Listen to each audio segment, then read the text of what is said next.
It began quietly, not with slogans or marches or barricades of burning tires, but with something far smaller: the frustration of a generation, whispered across dorm rooms, classrooms, and the glow of late-night screens.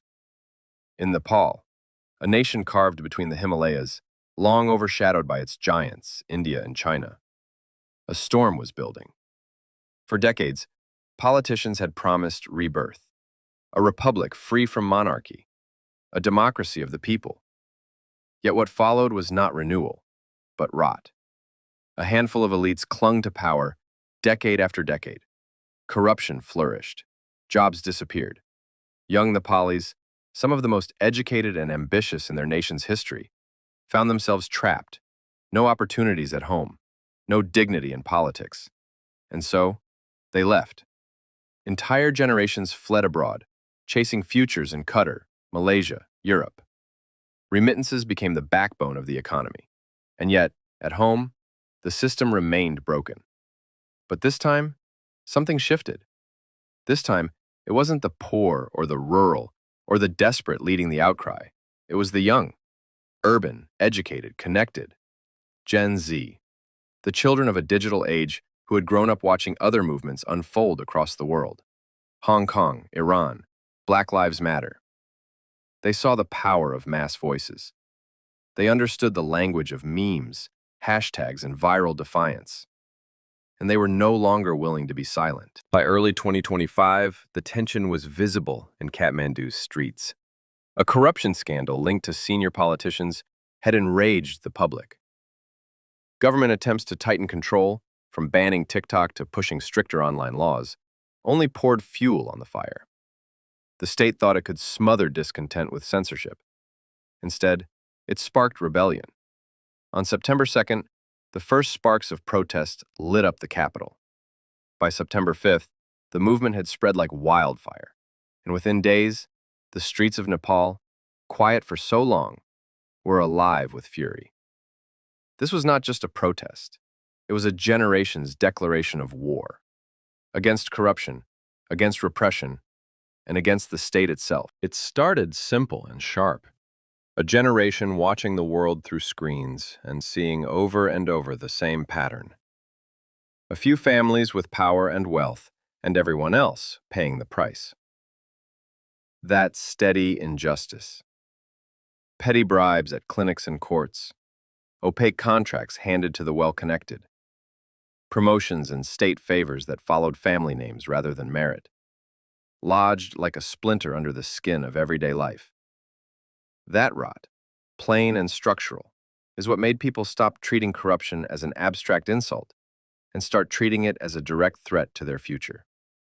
Alongside that, nepotism became a visible wound. As officials and their relatives paraded privileges online, young Nepalis watched relatives of leaders display lifestyles most could never afford. That Nepo kid visibility. The clear, repeated evidence that opportunity was being inherited instead of earned, transformed private resentment into public contempt.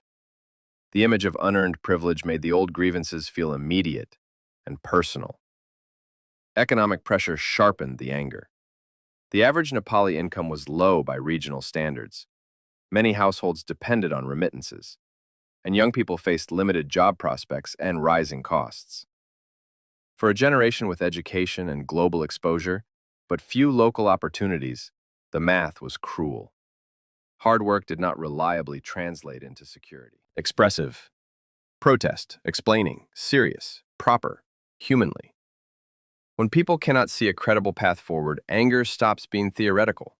It becomes urgent. Then the government removed one of the few public lifelines: open social media. In early September, authorities ordered the shutdown of dozens of major platforms and demanded they register under new rules tied to taxation and oversight. What the government framed as regulation looked to tens of thousands of young users like censorship. A space where evidence, mockery, and organizing had spread naturally was suddenly cut off. The channels that had amplified misdeeds and coordinated protests were silenced overnight. That ban did two things at once. It turned private anger, posts, screenshots, whispered complaints, into a collective emergency, and it exposed motive. Many people read the shutdown as a reaction to viral exposures of elite privilege and alleged mismanagement, not as a neutral tax measure. Removing the platforms didn't stop the conversation. It moved the conversation into the streets. When your virtual megaphone is taken, you carry the message physically. Put plainly, the protests were not born from a single event. They were the pressure point where endemic corruption, visible nepotism, sustained economic strain, and a sudden attempt to silence digital dissent all met. Each factor alone breeds frustration. Together, they produced a surge. That is the simple calculus behind why a generation that had grown up online chose, abruptly and decisively. The protests began in peace. Young men and women, many of them students, gathered with placards in Kathmandu and across other cities. They marched in orderly lines, their chants clear and unbroken. An end to corruption, accountability for politicians, the protection of free expression. They were angry, but they were disciplined. For them, these were not just slogans. They were lived realities. Years of seeing leaders enrich themselves while schools crumbled, jobs disappeared, while basic freedoms narrowed. The attempt to ban social media was only the final spark, a symbol of a government determined to silence its critics rather than listen to them. At first, the gatherings carried the atmosphere of civic movements. Protesters sat in circles, spoke of reform, and distributed leaflets calling for constitutional rights to be respected. But that calm did not last. The government's answer came quickly. Police cordons sealed off intersections. Riot shields and batons lined the streets where students had been singing. Internet service was throttled. Instagram, TikTok, and Facebook were blocked outright. Officials justified it as a measure to prevent misinformation. To protesters, it was a clear attempt to strip them of their most powerful tool, the ability to show the world what was happening. As days passed, confrontations grew sharper. Security forces advanced with tear gas, water cannons, and rubber bullets. Protesters, many of them teenagers, tried to shield themselves with masks, makeshift barricades, and umbrellas. Stones were thrown back at the police lines. Smoke began to rise over Kathmandu's streets. The escalation was not uniform. In some districts, protests remained nonviolent. Crowds sat with candles, chanting into the night. But elsewhere, the images turned darker. Video clips showed students beaten with batons, dragged into waiting vans, their screams echoing across narrow alleyways. Those images, captured on phones before the internet cut off completely, spread like fire. Every crackdown fueled more anger. The state believed it was regaining control, but in reality, it was multiplying the size of the crowds. By the week's end, tens of thousands of people were on the streets. Kathmandu, Lalitpur, Pokhara, Biratnagar. Cities that had rarely seen simultaneous uprisings were suddenly united in resistance. The character of the protests shifted. What began as peaceful marches transformed into full-scale confrontations. Streets were blocked with burning tires. Young protesters organized in small groups, coordinating where to gather and how to resist the police. Banners once calling for reform now carried sharper slogans, demanding resignations, accusing leaders of betrayal. In response, the government escalated further. Armored vehicles patrolled the capital. Curfews were announced. Mass arrests were carried out, with hundreds of students, activists, and journalists detained. It was a turning point. The protesters no longer trusted any promise of dialogue. The violence had drawn a line. For many, this was no longer about policies or laws. It had become a struggle over power, legitimacy, and the right to a future not written by the same political elite. By the close of that week, Nepal was in turmoil. Protest sites looked like battlegrounds. Broken glass scattered on the pavement, walls stained by smoke, helmets abandoned where clashes had been fiercest. The chants of peace were still there, defiant, but now mixed with defiance. A generation no longer willing to bow.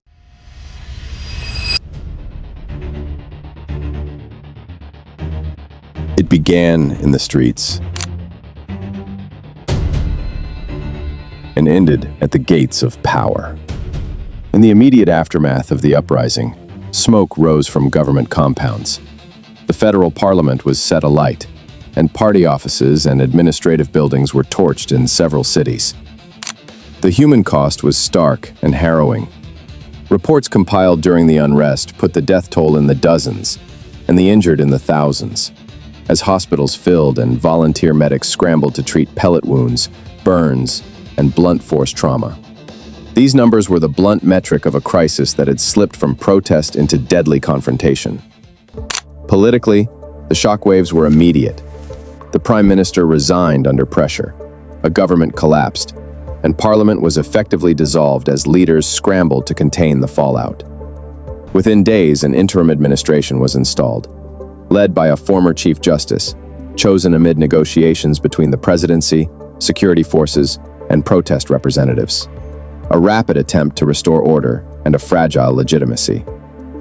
On the streets, the army and security services took on a visible role.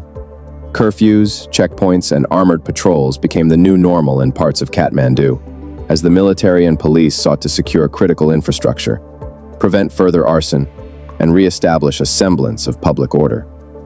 At the same time, there were public reports of talks between army officials and protest leaders about how to move forward, underscoring how quickly the crisis had shifted from an episodic uprising to a national security problem. In political terms, the consequences were sweeping. The presidency moved to set a timetable for new elections, signaling that formal democratic processes would be used to reset the system, while the interim government prioritized immediate stability and a commitment to investigate the violence. International partners watched closely. Regional capitals publicly urged restraint and a return to constitutional order. On the ground, life began a slow, uneven return to routine, as curfews were lifted and markets reopened. But the damage was not merely physical. The burning of state institutions and the fall of a government stripped away assumptions about political invulnerability. A generation had shown it could topple leadership and force rapid change. That created both opportunity and danger. Opportunity for reform and renewal. Danger in the form of lingering polarization, questions of accountability for the killings, and the risk that security-centered fixes could crowd out deeper political solutions. What followed was not a tidy resolution, but a transitional moment. Emergency measures, an interim cabinet, promises of elections, and the list of unanswered questions about justice, institutional reform, and whether the political class would truly be remade. The immediate crisis had been halted. The deeper contest over Nepal's future was only beginning. They came back with brooms. After the smoke cleared and the city began counting its costs, groups of young people, students, activists, neighborhood volunteers, returned to the streets and to the ruins, not to reignite anger, but to sweep it away. Videos from Kathmandu show teenagers and recent graduates lining pavements, gathering shards of glass, painting over graffiti, and hauling debris into waiting trucks. Organized locally, by youth clubs, student groups, and ad hoc volunteer networks, the cleanups moved fast. Teams formed at the gates of the parliament precincts, at damaged municipal buildings, at bus stops and marketplaces. They swept, they repainted defaced walls, they cleared rubble, and they set up temporary bins and collection points so municipal crews could follow. Those grassroots efforts were visible across social feeds and local news, and they were deliberately public. Why sweep? For many of those who had taken to the streets, the act was practical and symbolic at once. Practically, it was civic triage, clearing hazards, making roads passable, restoring basic order for neighbors and elders who could not do the work themselves. Symbolically, it was a counter-narrative. When authorities had called the protests chaotic and destructive, the same youth showed care, repairing rather than abandoning the common space. Organizers described the work as part of a movement to rebuild as much as to resist. The cleanup did not erase the week's losses. Families still grieved, courts and inquiries still loomed, and political fixes would take time. But the image of a generation sweeping its own city sent a clear message. This movement saw itself as custodial as well as confrontational. It asked not only for power to change, but for a hand in restoring the living places that power had failed. The work of rebuilding begins on the pavement. Whether it leads to durable reform depends on what follows the sweepers, whether institutions answer the questions raised, whether justice is pursued, and whether the same hands that picked up the broom are given space at the table, whether institutions answer the questions raised, whether justice is pursued, and whether the same hands that picked up the broom are given space at the table to shape what comes next.